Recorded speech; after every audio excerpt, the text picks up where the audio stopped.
Taas-baba na naman ang inaasahang galaw sa presyo ng mga produktong petrolyo ngayong linggo. Ayon sa Department of Energy Oil Industry Management Bureau, batay sa 4-day trading, kumulang 70 centavos kada litro ang posibleng itaas sa presyo ng gasolina. Humigit kumulang 45 centavos naman ang nakikitang bawas sa kada litro ng diesel. Habang humigit kumulang 25 centavos naman na maaaring tapyas sa kerosene.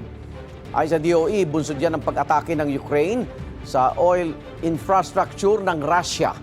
Pating tumataas sa tensyon sa pagitan ng Amerika at Venezuela. Baging ang surplus o pagdami ng global supply ng langis. Tiniyak naman ng Department of Transportation na walang fare hike na ipatutupad sa traditional at modern jeep. Sa panayam ng Super Radio DZBB, sinabi ni Acting Transportation Secretary Giovanni Lopez na ipinagpaliban nila ang pag-aproba sa petisyong piso hanggang 2 pisong dagdag sigil sa pamasahe. Hindi raw kasi ito napapanahon dahil sa sunod-sunod na kalamidad na tumama sa bansa. Nilinaw naman ni Lopez na hindi binabaliwala ng DOTR at LTFRB ang petisyon ng transport groups.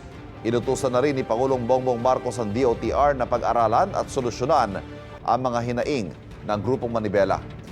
Hinimok naman ng Malacanang ang transport group na makipagtulungan alang-alang sa mga commuter lalo na ngayong holiday season.